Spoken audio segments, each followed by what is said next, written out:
자, 이번에는 독서 지문 잠깐만 건너뛰고 문학 지문 하나 좀 하고 나서 넘어가도록 합시다. 자, 소설 지문이에요. 황만근은 이렇게 말했다라고 하는 작품이고, 일단은 이 작품 같은 경우에는 작품의 제목을 처음 듣는 게 아닌 사람들이 만들 거라고 예상이 됩니다. 여러분들 그 앞에 써놓은 거 보시면 아시겠지만 이 이기적인 인간군상에 대해서 비판하고 풍자하는 그런 작품이죠. 이 작품의 주인공인 황만근은 순수하고 순박하고 착한 아이. 근데 사람들은 이러한 친구를 어떻게든 이용해 먹고 놀림감을 만들고 하면서 나중에 여러분들 되게 중요한 사건 있잖아요. 경운기로 그 농민대회 갔다가 황만근만 끝까지 돌아오지 못하고 그 과정에서 이제 이 황만근의 부재에 대해서 알게 되는 장면으로 이 작품이 끝나는 것도 알고 있을 거고, 마지막에 전해형식이라고 이 평도 남아있는 거, 사평 부분이 포함되어 있다는 것도 알고 있을 거야. 자, 그런데 황만근 소설에 이런 제문이 있다는 사실을 처음 본 사람들도 많을 거고, 그죠? 선생님 이거 무슨 냐고니까 하실 수 있겠지만, 자, 이렇게 뜬금없는 부분이 나오기도 한다. 우리가 자주 보는 장면은 솔직히 아니거든요. 우리 맨날 이 장면을 얘기하면 경운기 사건 그 장면이라든가, 그 다음에 이 동네 사람들의 힘든 일들을 도맡아 책임지고 하고 있는 황만근의 어떤 성실한 모습과 대비하는 그런 구조의 어떤 작품 분석을 많이 봤을 텐데, 이런 부분 좀 낯설을 수 있을 것 같아요. 자, 그런데 이 문제 세트에서 솔직히 난이도는 뭐 35번에 93%, 36번에 91%, 37번에 82% 제법 할만했지. 근데 34번이 조금 요상했어. 이 정답률이 생각보다 낮던데요. 68%까지 떨어졌습니다. 이거 1번 찍어서 틀린 사람이 생각보다 많았어. 정답은 순서대로 2, 5, 4, 5 순서고요. 지금 방금 푼 사람들 체크해주세요. 자, 지문을 어떻게 읽어나가야 될지, 그리고 어떤 식으로 작품을 이해해야지 문제가 좀 빨리 풀리지에 고민을 빨리 풀릴지에 대한 고민을 함께 나눠보도록 합시다. 자, 일단은 문제 유형부터 먼저 좀 체크. 34번 해봤더니요, 기억 니은의 서술 효과입니다. 자, 우리 이 소설 지문이 나오면 서술상 특징을 묻는 문제. 만약에 이 작품이 대상이 시였다면, 운문 파트였다면 표현상 특징이라고 바뀌는 걸 알고 있잖아, 그지? 근데 이 작품은 그러니까 요때쯤부터 이제 본격적으로 벌어졌던 일이 뭐냐면, 작품 전체의 특징으로 물어보질 않아. 특정한 부분에 나타나는 특징들을 묻는 문제 형태. 이 작품도 마찬가지로 이 기억 부분하고 니은 부분의 각각의 서술 효과를 묻고 있었죠. 그래서 이거는 낚이지 않으려고 이거 푸는 게 중요할 겁니다. 일단 이거 체크하고요. 두 번째, 35번 문제를 봤더니 공간 얘기가 나와 있죠. 그러면 봐봐, 지문을 읽을 때 A부터 E까지 공간이 5군데가 나올 건데, 이 공간의 의미가 뭔지를 정확하게 규명하면서만 읽으면 틀릴 수가 없고, 정답부터 93%야. 그치? 36번, A, B 구절의 어떤 특징을 비교하는 문제는 참고로 이 녀석은 중간중간이 아니라 끝에 있는 두 단락을 비교하고 있는 거 보이시죠? 집중해서 잘 풀어줄 수 있을 거라고 생각하고, 마지막으로 37번, 보기를 참고해서 윗글을 감상하자라고 되어 있군요. 뭐 해보자고까지 거. 이때 이 보기의 요소는 무슨 얘기를 하는지를 먼저 좀 챙기면 좋죠. 한번 챙기고 가보도록 합시다. 보기를 참고해서 윗글을 감상하자. 1번, 윗글은 민담적 요소를 적극하려고 하는 현대소설이야. 자, 이거는 작품 안에 민담적 요소가 등장할 거야 라고 선언하고 시작을 했고요. 그리고 말하길, 바보 취급을 받는 황만근이 신이한 존재와 대면했으나 위기를 극복하여 의외의 승리를 거둔다는 비현실적 이야기는, 봐봐, 민담 자체가 상당히 비현실성을 가지고 있지. 괴물과 싸워서 승리한다, 고난을 이겨낸다, 뭐 이런 말이.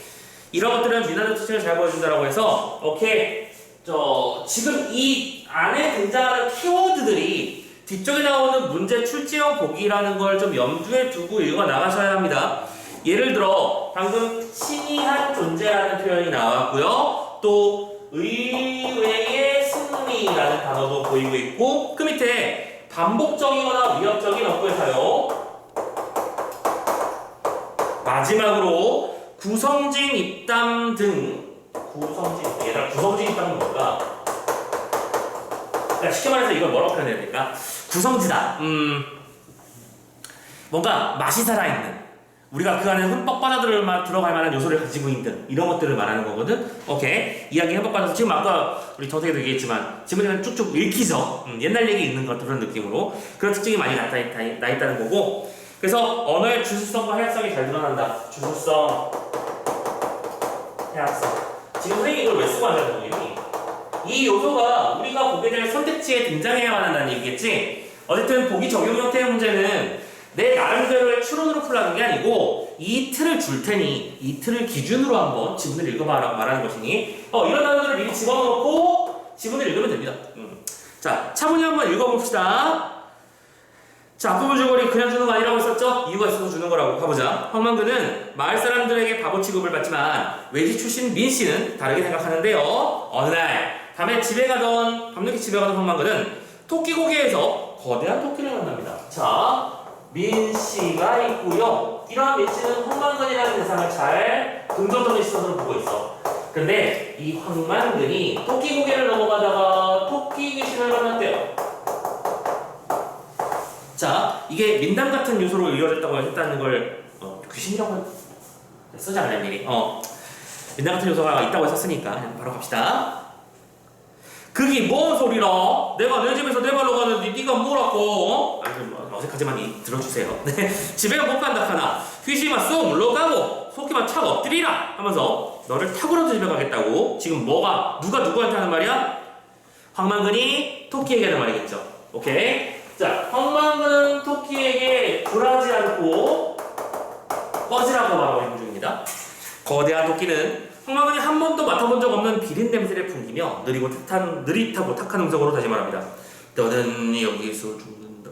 너는 여기서 죽는다. 잠깐만, 이거 뭐예요? 반복이잖아. 위험이잖아. 그치? 읽자마자 바로 읽히죠? 너는 집에 못 간다.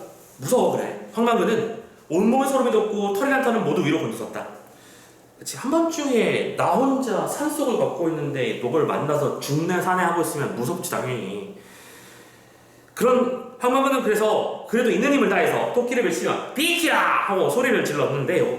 토끼를 밀친 황만근의 팔이 토끼의 털에 묻히는 것 싶더니 진공청소기에 빨려드는 파리처럼 쑥 안으로 빨려들어가는 것이었다. 봐봐, 지금 내용은 되게 고전직한데 표현은 진공청소기에 빨려드는 것 같다고 하죠. 약간 안 어울리는데 되게 무슨 부성진 입담이나 바로 이런 걸 말하는 것 같아요. 그러면서 드디어 떴다. 기억 뭐라고 돼 있어? 황만근이 한 말이 아니라 그 말을 들은 민 씨의 표현이다. 자, 이거는 황만근이 한 말이 아니고 그 말을 들은 민 씨의 말이다. 잘 봐. 지금 진공청소기에 빨려 들어간다고 말한 게 누구야? 민 씨지. 관계도 파악해. 지금 이게 소수상 특징 요소니까. 순서로 따지면 황만근은 뭐라고 말했을 거야? 토끼를 밀치려고 잡았는데 손이 빨려 들어갔어요 라는 얘기였겠지. 근데 민 씨는 거기에다가 마치 진공청소기처럼 훅 빨려갔다고 하면서 생동감을 더했지. 그리고 하나 더 추가하자. 그러면 구분하자. 민 씨는 그렇게 말했을 거야. 그리고 그 민 씨의 말이다라고 말하는 사람은 누굴까? 서술자지. 지금 이야기가 전달되고 있는 게 느껴지시나요? 황만근이 먼저 뭔가를 말을 해서 황근이 아니고 황만근이 먼저 말하고 그 황만근의 말을 들은 민 씨가 이야기를 전달하며 그 민 씨의 말을 서술자가 서술해주고 있는 거구나 판단하셔야겠죠. 오케이, 이런 요소 챙겨주시고요. 계속 갑니다. 황만근은 한 팔로 옆에 있는 나무를 붙잡으면서 빨려 들어간 팔을 돌로 빼려고 안간힘을 썼다. 황만근은 빨아들이려는 공간은 아무것도 잡히지 않을 정도로 넓었고 허전하고 또한 소름 끼치도록 차가웠지. 토끼는 토끼대로 쉽게 끌려 들어오지 않는 황만근을 마저 끌어들이기 위해 온몸을 떨면서 뒷발을 든 채 버티고 서 있었습니다. 이렇게 하염없이 시간이 흘렀어. 선생님 하나 빼먹었네요. 미안해요. 하나 빼먹었네. 이거 봤었어야 돼. 에이, 너는 여기에서 죽는다. 여기는 누구? 여기는 누가 말하는? 토끼가 말하는 현재의 장소. 황만근이 죽을 거라고 예언하는 장소죠. 이런 것들은 그냥 문제 가서 체크해보고 봅시다. 35분의 1번 주인공이 누군데? 황만근 기이한 체험을 하는 공간 맞지? 말 자체가 어려운 말은 아니잖아, 그죠? 이상한 체험을 하고 있는 중입니다. 계속 갑니다. 아무튼 그렇게 시간이 흘렀어. 어느새 동쪽 하늘이 부옇게 밝아오기 시작했네. 그러자 토끼는 황만근을 향해 너는 살았다. 너는 이제 살았다. 나를 놓아라 라고 말합니다. 황만근은 열받았어요. 택도 없는 소리야 말거라. 니를 탕으로 끓여서 어머니하고 나하고 마주 앉아가지고 뭐가 치울기다 하면서 너는 이제 죽었다 이 자식아 하면서 상황이 역전됐습니다. 보자. 밤에는 누가 누굴 누굴 잡았고요? 토끼가 황망근을 잡았는데 지금 아침이 밝아오자 상황이 역전되었어요. 어려운 내용 없어, 그지? 토끼가 다급하게 묻습니다. 그럼 어떻게 하면 내 팔을 빠겠느냐? 황망근은 팔을 안 빼는 게 아니라 못 빼고 있는 건데 토끼가 그렇게 물어보니까 할 말이 없었지. 그래서 되는 대로 소원 3개를 들어도 라고 말하죠. 네 소원이 뭐냐? 우리 어머니가 팥죽 할머니 같이 오래오래 사는 거다 라고 말했습니다. 이 와중에 자기를 위한 소원을 빌지 않는 황망근의 착한 모습 보이죠? 우리 엄마 얘기하고 있습니다. 자, 이때 니은 봅니다. 팥죽 할머니란 팥죽 파는 할머니 혹은 팥죽 쓰고 다니는 할머니 같은데 그 할머니가 누군지 어째서 오래 산다고 하는지 민씨는 모른다. 책을 봐봐. 여기서도 기억. 지금 황망근의 말이 있고 민씨가 있고 있는데 지금 민씨는 모른다 라고 말을 했어요. 같은 패턴이겠군요. 지금 민씨가 모른다는 사실을 자기 스스로 말하진 않았을 것이고, 그지?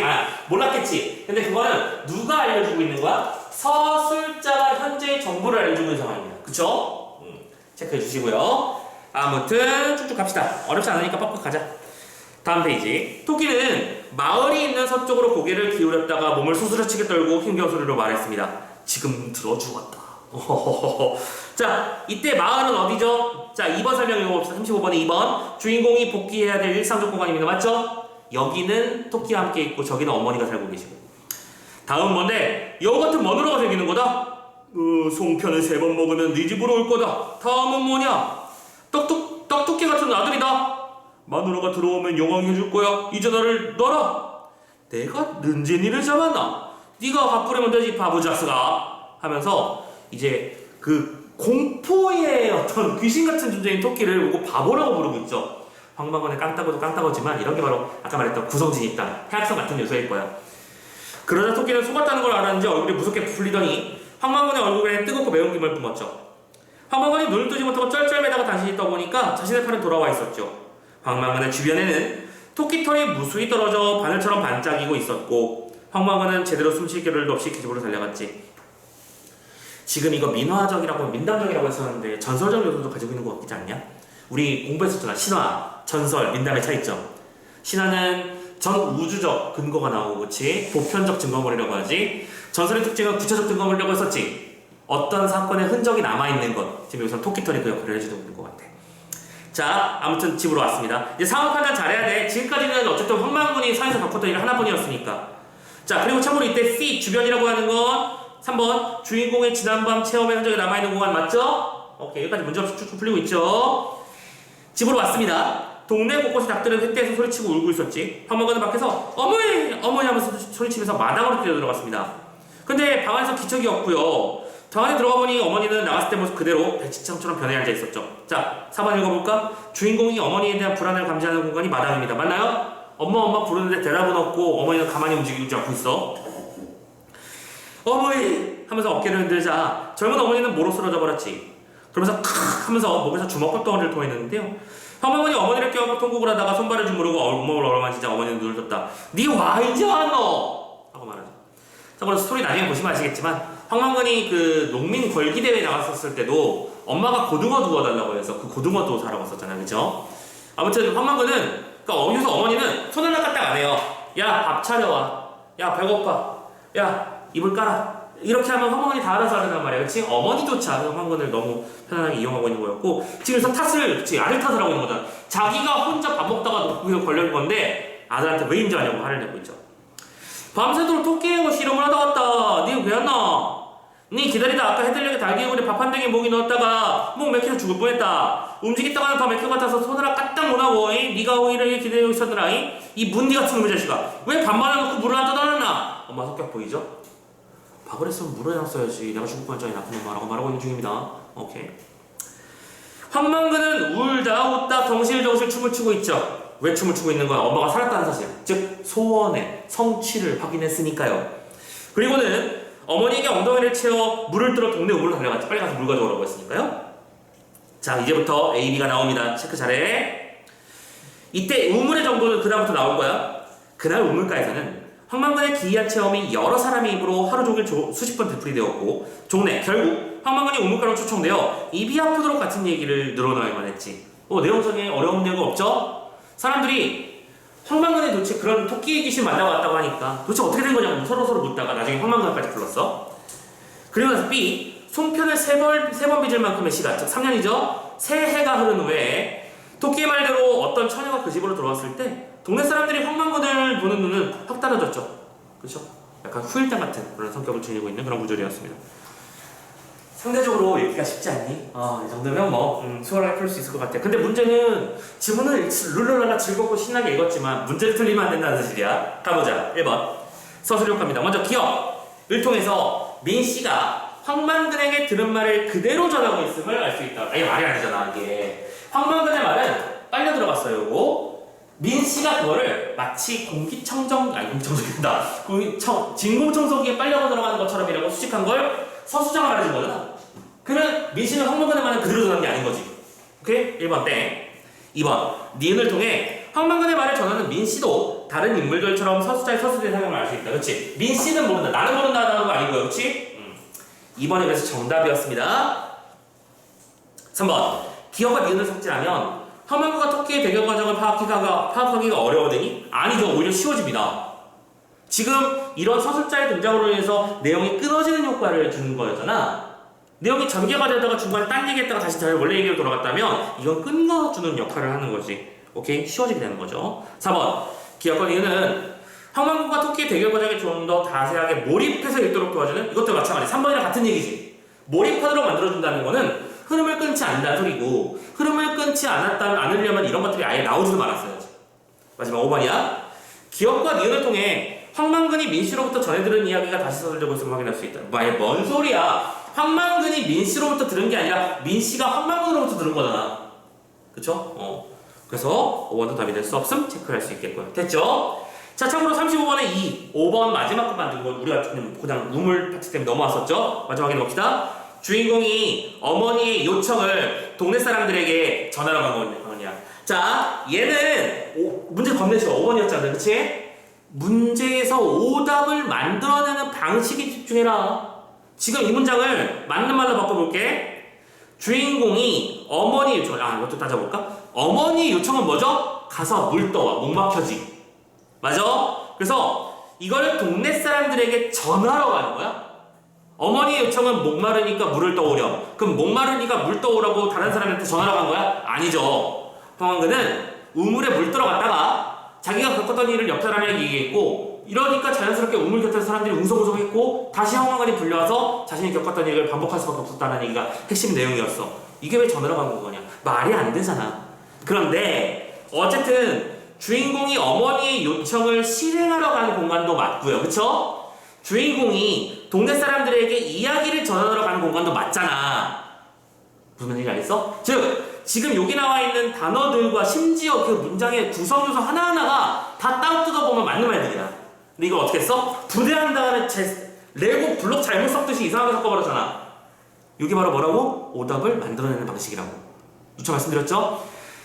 선생님 반복쳐서 말씀드리는 요소는 꼭 기억해야 돼. 오답을 만드는 방법 크게 대표적으로 두 가지. 맞는 말들을 서로 조합을 이상하게 하기. 두 번째, 맞는 말 사이에 틀린 단어나 구절을 집어넣기. 이 두 가지가 대표 패턴이라고 했어. 이거는 그래 또 그 짓을 했구나 라고 생각하면 돼. 자, 36번 넘어가 봅시다. A, B 구절 마지막 두 구절이었어. 야, 정답이 91이야. 1번 A는 마을 사람들이 이야기를 여러 차례 들었으나 여전히 흥미를 느끼지 못했음을 보여주는. 야, 흥미를 느끼지 못했다면 다시 불러서 얘기를 했겠어? 아니지. 땡. 2번 A는 직접 경험한 사건이라도 반복적으로 전달되면서 이야기의 내용이 점차 달라지고 있음을 보여준다. 자, 이야기의 내용이 달라질 수는 있겠지. 그건 네 생각이고 이건 뭐야, 달라지는 게 아니라 반복되는 게 핵심이었잖아. 그치? 2번 땡. 3번 B는 새로운 등장인물의 말에 따라 말을 처음 전한 존재에 대한 평가가 달라졌음을 보여준다고 했는데 새로운 등장인물의 말이라고 하면 새로운 등장인물은 처녀를 말하는 거야. 그겠지? 마을 사람들은 그대로고 황만근도 그대로고 엄마도 그대로였을 테니까 이 장면에서 새로 등장한 건 처녀가 갑자기 들어온 거였고 처녀가 무슨 말을 했냐? 안 했잖아. 무슨 말도 안 되는. 또 오답 만드는 방식 확인해주세요. 그죠? 처녀가 말한 적 없어. 4번 B의 말은 A의 이야기의 일부로 맞나요? 맞죠? 말의 실현이 이야기의 신뢰성을 높이고 있음을 보여준다. 후일담처럼. 그치? 실제로 그것이 실현되었죠. 웬 처녀가 와서 황망원이랑 결혼을 하게 되었고 떡두꺼비 같은 아들도 낳게 됐고 물론 그 아내는 도망갑니다. 자, 그런 특징이 있었어요. 마지막 5번입니다. B는 A의 이야기가 3년 동안 전해줄 수 있었던 이유가 말의 실현에 대한 공동체의 확신 때문에 뭘 준다? 공동체가 확신하고 있었던 거야? 아니죠. 신기해하면서 들으려고 노력한 거지. 3년 동안 전해진 것은 3년 전에 했던 이야기가 지금 실현되었기 때문이야. 오케이? 자, 이렇게 바꿔요. 마지막 37번 문제 봅시다. 아마 이 녀석은 4, 5번, 5번 정도만 확인하면 될 것 같긴 한데 우리는 그래도 문제의 구성 방식을 보기 위해서니까 1번부터 한번 점검을 빨리 해볼게. 1번. 거대한 토끼와 그 겨루는 비현실적 이 이야기는 민담의 일반적 특성과 맞닿아 있대요. 자, 민담의 대한 특성. 신이한 존재와의 대결. 맞지? 두 번째. 너는 여기서 죽는다라는 말 3번 반복한 것은 언어의 주술성 추정을 말하는 반복과 위협, 주술성. 맞죠? 3번. 황망관은 니는 이제 죽었다라고 말하면서 위협한 것은 의외의 결과를 가져와서 토끼가 황망관의 소원을 들어주려고 한 것이 됐구나. 그래서 위협 한 번 더 바뀐댔죠. 4번. 이 바보자스가 4번을 잘 보셔야 됩니다. 4번이 오답이 맞더라고요. 이 바보자스가라는 말은 황망관에 대한 신기한 존재의 우위가 변했음을 보여주는 것이겠구나. 맞나요?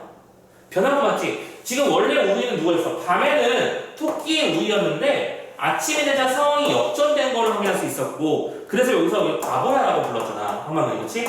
참고로 황망근이 바보입니다. 맞죠? 바보가 바보에게 바보라고 부르고 있습니다. 신이한 존재의 우위가 변했다. 변했다는 것은 이제 지는 쪽이 되었다 라는 얘기가 된다는 얘기죠. 이해됐죠? 자, 그래서 4번도 맞는 말입니다. 5번 보세요. 어머니가 주먹밥 덩어리를 토해내는 것은 황망근에게 쏘는 것을 깨달은 토끼의 주수적 복수야. 이게 잘 봐.